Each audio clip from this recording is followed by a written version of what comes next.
Hey, what up, y'all? A little update here and a little information. As you can see, if you didn't notice, I got my cross member today. It was sitting at my door. This is the JEGS G-Body Turbo 400 cross member. Bolted right in. The only thing I had to do is I had to oval out these holes on the frame a little bit because it didn't quite go far enough over, because these holes don't have adjustments in them. They're just there. So I had to oval out the frame holes a little bit to get the bolts to go through. But other than that, it went right in. I like it. It looks nice. Let me get a little close up for y'all. A little construction. It's nice.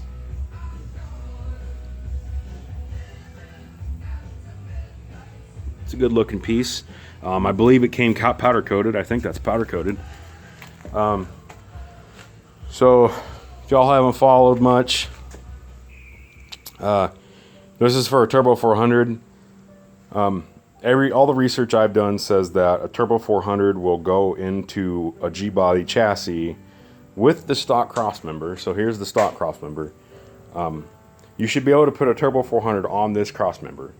You might have to oval out that center bolt hole, but everything that I've read says that an 84 and up G-body that came with a 204R, a Turbo 400 will bolt right into it using the same drive shaft and everything. You just have to get the 400 yoke. So, but I wanted a new crossmember anyway. I wanted a stronger one, a tubular one with double humps, because that shit was fucking ugly. That shit was ugly. So with this, I can fit 2.5s in it now, maybe even bigger, depending on how low the car sits. But 2.5 is probably all I ever need, because if I go any bigger, it's just going to be like a 4-inch pipe out the turbo. But anyway, so there's that. Once again, that's a G-body cross member from JEGS. That is the JEGS brand. It's not a G-Force or anything like that. This was $130, I think, shipped. Free shipping over $100. Yeah. So anyway, it's pretty nice. A little body update. Got a couple patches cut out. A couple little patches here. This is all the rust that was in here. Just this little spot. So I might not even do anything with that. I'm thinking about just cutting it out all the way and just saying fuck it, leaving it. This car is never going to see weather anyway, so I don't think I have too much to worry about. And I'm gonna use this stuff called lizard skin that my buddy told me about.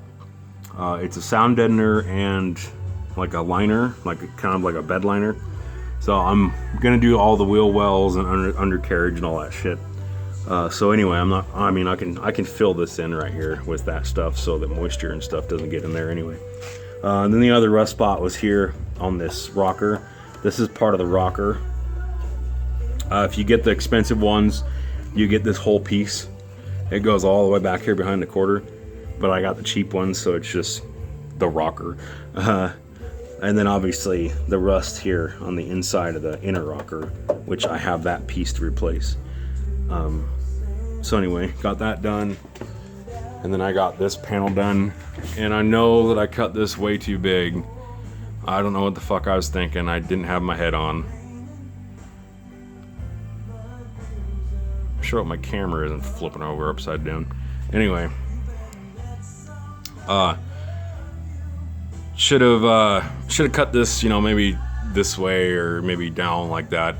Oh well. I mean, you live and you learn, right? But yeah. So I got this. I got to make this patch right here. My buddy was supposed to, but I'm not sure if he can yet or not, because he has a bender. He was just gonna bend a piece for me. But anyway, that's really all I got for updates. I just kind of want to make a quick video about that crossmember. I recommend those. It's a really nice piece, and they're pretty cheap. Considering the cost of the money you might spend on metal and shit, and the time fabbing one.